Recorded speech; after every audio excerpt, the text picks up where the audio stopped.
When it comes to deciding on your goals and mapping out your vision, you've probably heard people teaching you about thinking about the future and visioning and creating in your mind's eye what it is you want to achieve and accomplish for your future. But I feel like when you actually sit down to do that, you close your eyes, you try and think of the big vision, it can be really, really challenging to know what to actually picture, to know how to put together the things that you want, and to really bring your goals and your desires into a tangible, committed, understandable plan for your future. So that's what I'm helping you with right now. I'm going to be teaching you how you can actually map out your vision for the next year in a really, really simple 7 steps. So the first thing I want you to think about is your goals in the areas of health, wealth, and relationships. So these are the 3 core areas that humans will invest in order to grow. So I want you to bring into your mind's eye your income goal for the next 12 months. So let's say up until the end of 2019. So what is your big income goal? And how can you lay that out for yourself in terms of a good, a better, and a best? So I did this activity recently with my team, and I also delivered this activity to my high-end Unstoppable Success Mastermind clients. And it's really interesting to see what we do as humans, because we bring this goal inside of ourselves and we think, right, okay, what is it that I want to achieve? But I find so often that we actually limit ourselves instead of stretching ourselves, instead of creating those big, scary goals and really starting to have fun with what the vision is for your future.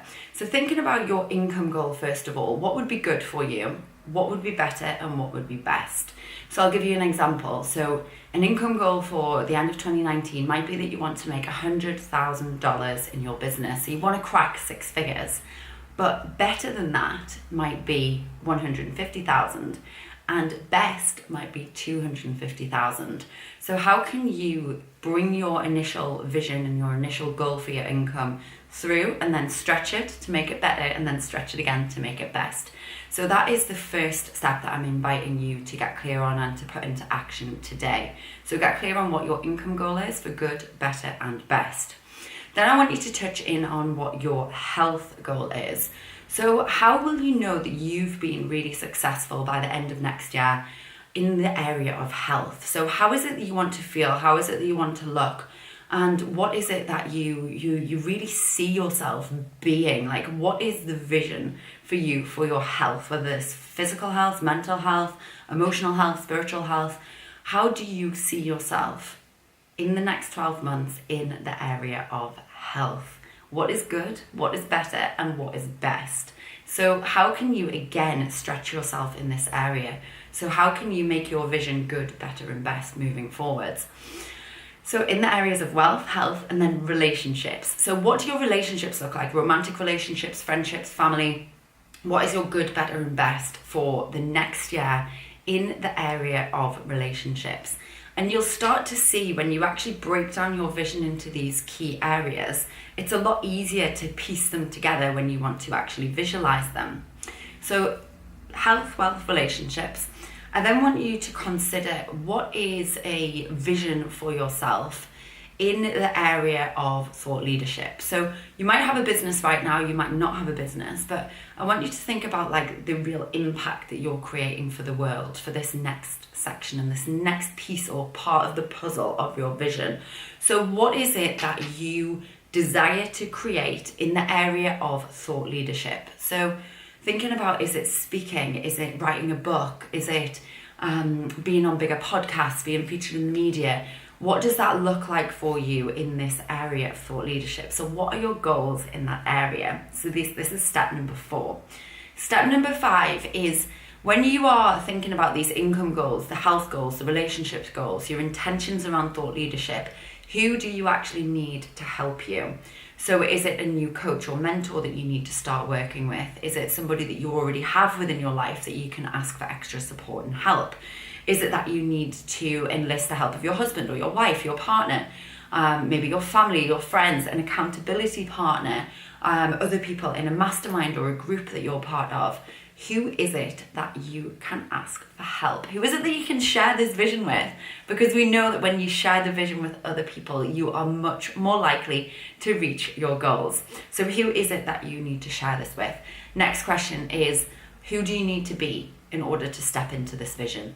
Now, when I applied for my book deal with Hay House, I very much visioned this, and I created the vision of me actually walking into the Hay House offices with a big bunch of flowers, saying hi to all of the team and saying thank you for my dream book deal.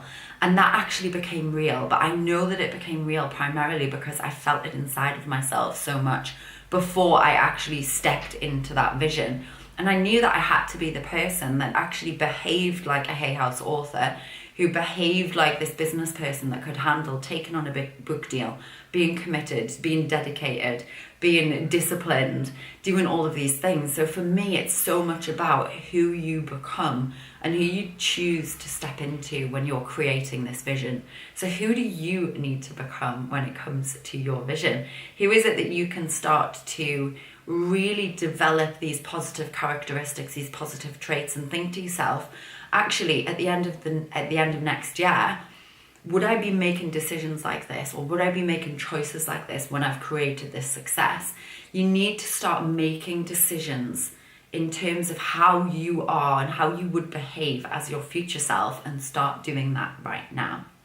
And then the last step in this process is, what do you need to let go of to actually allow this vision to assimilate? So sometimes we are actually holding ourselves back by doing things the way that we've always done, and that's never going to get us new results. We need to really open up our awareness and take on new leadership and new advice, and really understand what we've been doing that hasn't been working for us up until this point. Or maybe it's something that has been working, but you know that it's reached the end of its course. You know that you're ready to let go of it, to allow new energy to come in. So what is the thing or the things? Maybe it's people, maybe it's a behavior, maybe it's a limiting belief or a thought. What are the things that you can let go of in order to help your new reality and your new vision to really become your reality in the next 12 months? So these are 7 steps that I want you to work on. I'm going to also be sharing with you a worksheet to help you move through these steps, to help you get super clear on your answers for this, and to help you integrate your vision to make it and really bring it into your reality for the next 12 months. So first of all, considering what are your good, better and best goals for your income for the next 12 months? What are your good, better and best goals for your health? What are your good, better and best goals for your relationships? What do you want to accomplish in the area of thought leadership? Who do you need? Who can you ask for help? So who do you need to bring onto your team? Who do you need to be in order to create these results and goals? And what do you need to let go of? So these are my 7 steps to help you assemble your vision and step into that vision and bring it into your reality in the next 12 months.